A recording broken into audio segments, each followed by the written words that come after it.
문화적으로 과거부터 우리 문화가 최고였고 모든 게 중화사상이라는 거예요. 열등감하고 합쳐져가지고 저렇게 무대뽀로 나오는 것 같다는 생각이 들거든요. 저도 중국 친구도 있는데 자기가 봐도 너무나 한심한 사람들이래요. 김치를 지낼 거라고 하고 이런 거 보고 있으면서 정말 저렇게 할 일이 없을까. 서양 세력한테 당해왔다라는 피해의식이 중국 사람들은 굉장히 강해요. 북한 사람들은 중국을 굉장히 싫어합니다. 일본은 100년의 적이고 중국은 1000년의 적이다.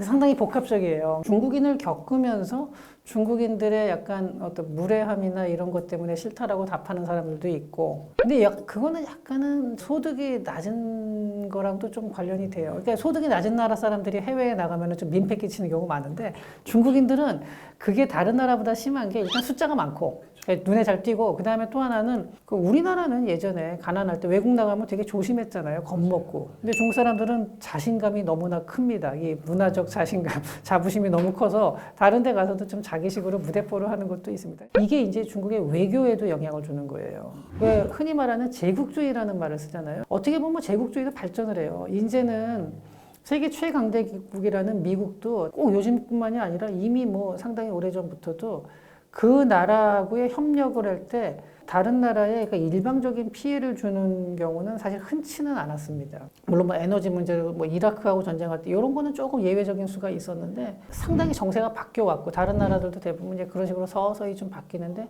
중국은 과거의 제국주의 행태를 갖다가 지금도 반복하고 있다라는 느낌이 들고 저는 약간 그런 느낌이 들어요. 그러니까 외교적으로 어떻게 보면 미숙함일 수도 있습니다. 이게 지금 1대1로 사업을 하는 과정에서도 다른 나라에 가서 사업을 하면서 자기네가 차관을 주고 사업을 하는데, 그 나라 사람들을 대부분 고용하고 같이 주고받는 게 있어야 되는데, 차관을 줘놓고 받을 건 다 받고 운영권도 뺏어오고, 그 다음에 자기는 중국 사람들을 또 잔뜩 데려가서 거기서 일을 시키고, 자기네가 그 힘이 세고 돈이 많다는 이유로 너무 과도하게 좀 압력을 가하다 보니까 그런 부분에서도 반발이 상당히 있는 것 같고요. 또 하나는 중국이 어떻게 보면 약간 지정학적으로도 불리한 게 영토를 맞댄 나라가 너무 많습니다. 영토를 맞댄 나라끼리 사이 좋은 경우는 없거든요. 그러다 보니까 영토 분쟁 계속 일어나고 그러면서 또 그 나라들하고도 계속 사이가 나빠지는 거죠. 뭐 예컨대 인도하고도 굉장히 영토 분쟁이 있었고요.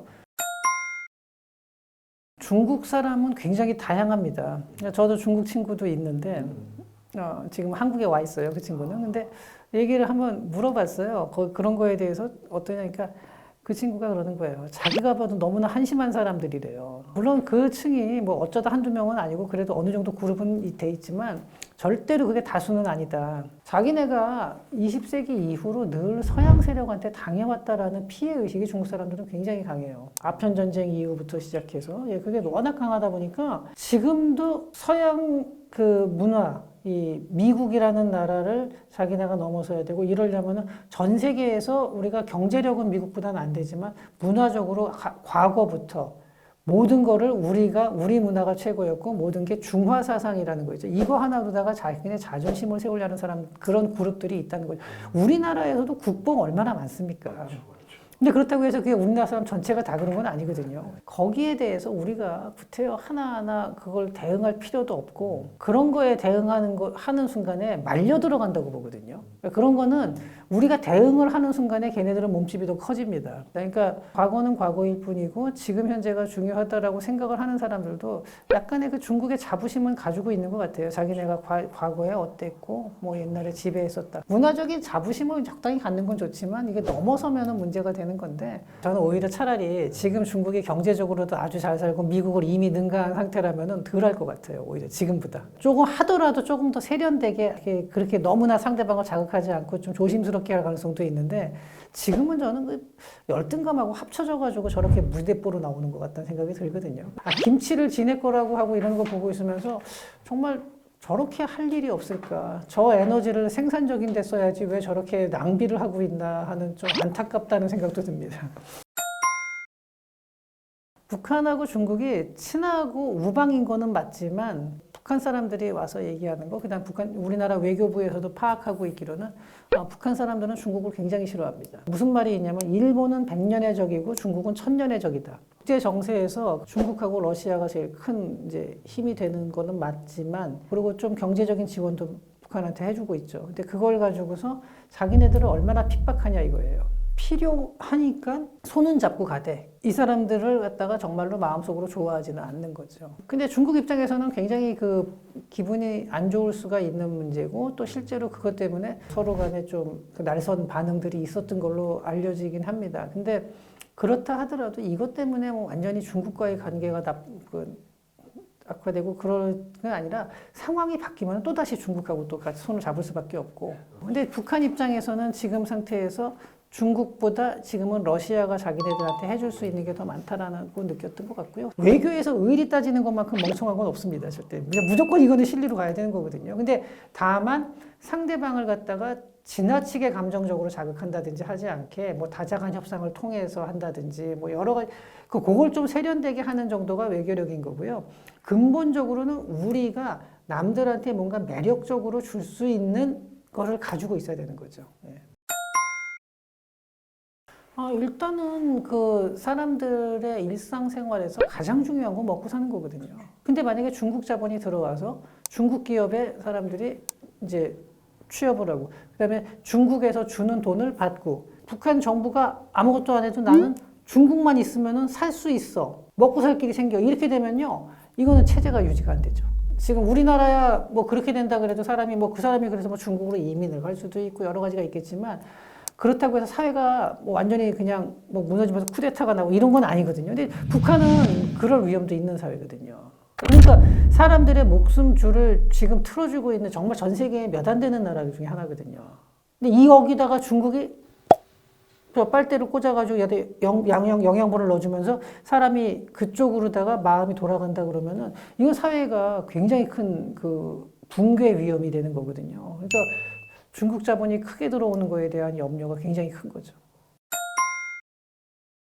먼저 이제 1대1로 사업이라는 거는 과거에 실크로드처럼 중국에서 전 세계로 뻗어나가는 여러 가지 이제 인프라를 건설한다는 거예요. 그래서 2013년에 시작됐고 글로벌 인프라 개발 및 경제 협력 프로젝트 이렇게 생각하면 됩니다. 주요 내용은 그 여러 나라들한테 대규모 차관을 제공을 해요. 차관을 제공한 다음에 주로 도로, 철도, 항만, 비행장, 에너지 시설 이런 식의 인프라를 건설을 해주는 건데 대부분 굉장히 가난한 나라들이거든요. 뭐 스리랑카, 파키스탄 뭐 이런 나라들이 그러니까 아프리카에 있는 뭐 나라들 뭐 거기에 돈이 없으니까 중국에서 우리가 돈을 대줄게, 빌려줄게. 빌려준 다음에 우리가 와서 그리고 우리 기술로 건설을 해줄게. 그 정부에서는 그게 들어오면 당연히 좋죠. 물론 중국 사람들이 많이 와서 일을 하지만 자기네 사람들도 조금은 고용이 될 뿐만 아니라 어쨌든 자기가 그 집권하고 있던 시기에 하나의 그 업적이 되니까 중국에서 또 무슨 얘기를 했냐면 중국이 얼마나 무역을 많이 하냐. 이 물동량이 많기 때문에 그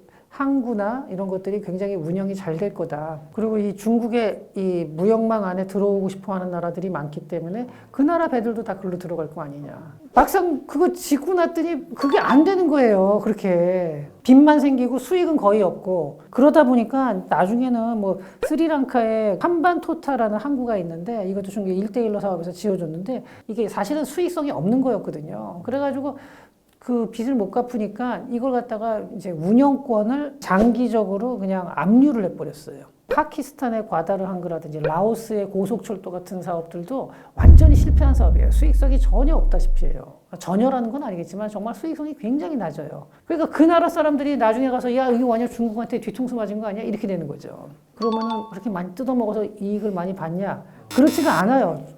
이게 기본적으로 수익성이 낮은 사업들이기 때문에 중국도 이걸로 디폴트해서 띄어먹힌 게 많은 거예요. 그러다 보니까 돈이 모자라가지고 처음에 이제 동남아시아 참여국가한테 뭐 약속했던 그 투자액의 뭐 절반 이하밖에 투자를 못하고 있고 중국도. 자기네들도 이제 재원이 없는 거죠. 자원 이 1대1로에 들어간 나라 중에 그래서 이익을 본 나라가 거의 없는 거죠. 어쩔 수 없이 협력을 하고 외교관 정상회담도 하고 뭐 이렇게는 하지만 사실 아마 속으로 감정은 이제 안에서 국민들의 그 정서는 굉장히 나빠졌겠죠. 브릭스라는 거는 글자 그대로 브라질, 러시아, 인디아, 차이나 그러니까 소득이 아주 높지는 않지만 그리고 인구가 굉장히 커서 세계 경제에서 차지하는 그 영향력이 큰 나라들이죠. 북미는 나프타가 있죠.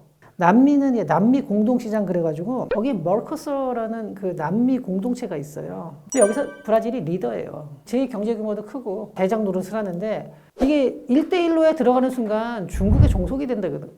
그런 이제 우려가 있었던 거죠. 정말로 이 뭐 그것 때문에 무슨 뭐 외교권을 뺏기고 이거 당연히 아닌데 어쨌든 들어가는 순간에 중국의 영향력이 굉장히 강해진다는 거예요. 그래도 한 지역의 그 자유무역 공동체 안에 리더가 되는 그 브라질의 자존심이 이제 허락을 안 한 거죠. 그 당시에 더군다나 또 뭐 여러 가지 정치적인 이유도 있었고 그러면서 브라질에서는 이 1대1로 사업에 참여를 안 하게 된 거죠. 그리고 안 한 게 브라질 경제에서는 정말 큰 다행이었던 거고.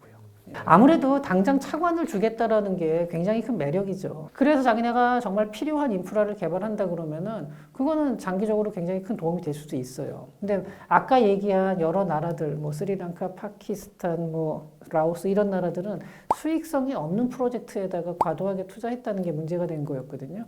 그동안 다 다른 나라 사례도 보고 쭉 상황을 종합해 봤을 때 브라질 입장에서는 저게 득보다는 실이 크다라고 생각을 이제 판단을 했던 걸로 보입니다. 미국을 따라잡겠다는 얘기를 한 지는 꽤 오래됐습니다. 꼭 시진핑뿐만이 아니라. 근데 바로 그런 점이 이제 미중 갈등을 굉장히 격화시킨 과정이었고요. 실제로 중국의 기술이 또 많이 향상된 부분은 또 많이 있어요. 특히 특정 분야에서 보면은 정말 첨단 분야, 뭐 양자 컴퓨터라든지 이런 거 보면 정말 중국이 세계 최고 수준으로 지금 가고 있는 건 맞습니다. 또 중국이라는 나라가 이제 워낙 땅이 크고 인구가 많다 보니까 AI 분야에서도 그 엄청난 데이터 양을 가지고서 중국이 상당히 또 선도를 하는 나라 중에 하나긴 합니다. 하지만 그렇다고 해서 지금 미국하고 경쟁을 하고 공식적으로 미국하고 이 패권 구도로 들어간다라는 거는 저는 정말로 그 현명하지 못한 처사라고 생각을 해요.